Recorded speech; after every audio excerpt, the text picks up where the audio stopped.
Today we're going to be making these beautiful and modern and super simple garden boxes. So let's get started with this wood story. So for this garden box project, you're gonna need about 4 1x6x8s. And if you're the type of person who prefer to have the plans in your hands, then you can jump right down into the description where you'll find the direct link to grab these plans. So the first thing I'm starting with is just cutting all of my side panels for the garden box. And if you're following along in the plans, you'll see all of these measurements easily laid out. It's just gonna help you really get off to a good start.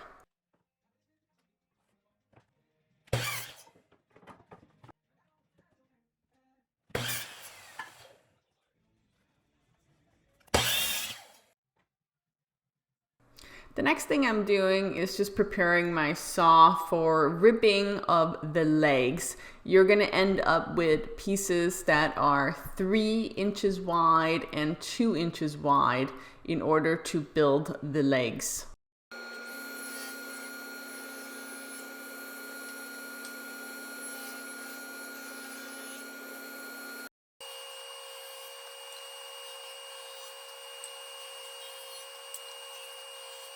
So once you have created all of your first cuts, you should end up with multiple piles. These ones being your 17-inch long, your 18-inch long, those are your side panels. And then these are also part of your side panels, but one of them is 17-inch long and the other one is 18-inch long. And that is the very top of the side panel for the garden box.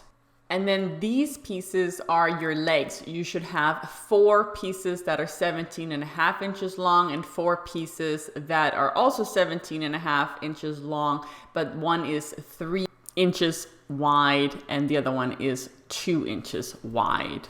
And the first thing we're gonna do is we're gonna start by assembling the legs, and we're gonna use the side that was cut, and we're gonna put those up against each other, and that's gonna make it look really nice. We're gonna add some glue. And then we're also going to use some brad nails in order to secure it. It is important to note that you do want the wider piece to be the one that is butting against the 2-inch piece so that you end up with a perfect triangle that is the same length on both sides. And we're now ready to assemble our first side of our garden box. And we're going to put the 3-inch legs side down towards the table in order to get a nice seam. And the first boards we're putting on are the ones that are 18 inches long. We are starting with the top piece, which is the shortest one of the pieces in width. And then we are going to be working our way down using glue and brad nails in order to get the first side of our garden box. And the second side is made exactly the same. And once you have those 2 sides, that's when you can put them together, as you can see right here. And then you can start assembling the shorter side, which is the 17-inch pieces, done exactly as before, just with some shorter pieces.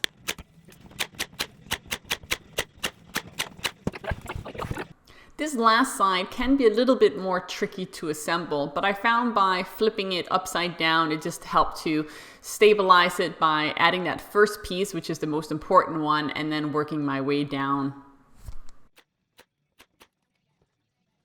And your garden box should now be fully assembled around the sides, and it should look something like this.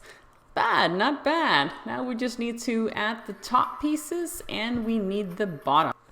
So we'll start by working on the top pieces first. And you might remember from the beginning of this that we did not pre-cut these pieces. And the reason that we wait to pre-cut the pieces for the top of the garden box is because there is a chance that there could be some small variations. So as much as we strive for it to be 100% square and 100% accurate according to plans, if you messed up at any stage, it's not the end of the world because you haven't cut these last pieces and you can make it exactly the way you need it to be in terms of length. So once you have your 4 pieces cut for the top of the frame, all with a really nice 45-degree angle, You're gonna go over and just do a dry fit on top of your box just to make sure that everything is exactly the way that it should be and make any cuts that you need to. I like to just add a little bit of painter's tape just to make sure it actually fits. So I'll just kind of dry fit it on top of the box here, and then I'm going to be starting my gluing down process. And I like to do this separate versus just doing it directly on top of the garden box. And that's simply because I find that my corners end up being a lot tighter than if I just glued it and then stapled it directly to the box. And then I'm just finishing my glue up and wiping it down with a wet rag. That's gonna save me some time when it comes to sanding later on. And once you've allowed the glue to dry fully for the usually 30 minutes, you can take off the clamp and then go over and do another quick fit on your box, and we'll be ready for assembly now. So add a little bit of glue, put it down, and then just use those brad nails to staple it right in. And that brings us to the very last part of the garden box build, and that is measuring out the bottom for this garden box. And I'm just using whatever wood I have left, and I had a couple scrap pieces from another box that I made, so I just used those. But I have added in the plans the exact measurements if you want a more consistent look. And then I'm just using glue again and my handy brad nailer to secure the pieces. And then we are pretty much done.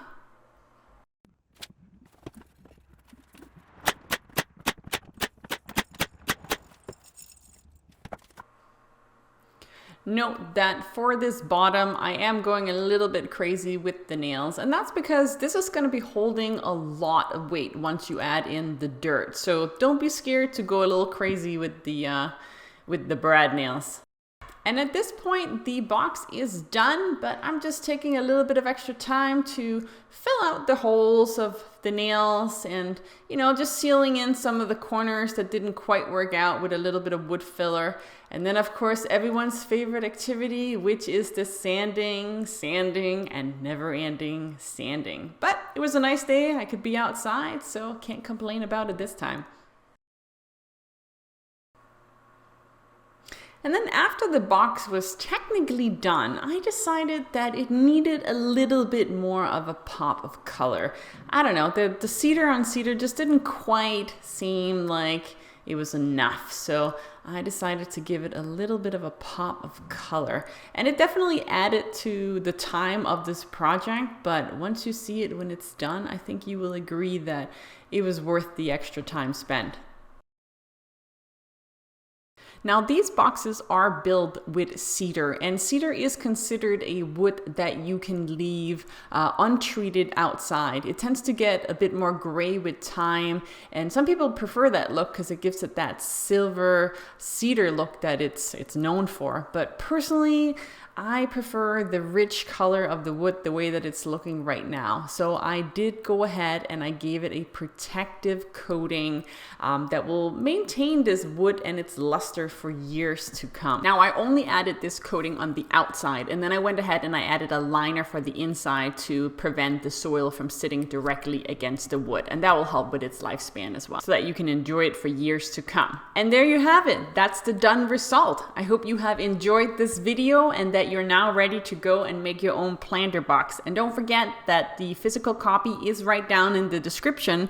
And if you'd like to see more of these kind of wood stories, then please subscribe and like for more content.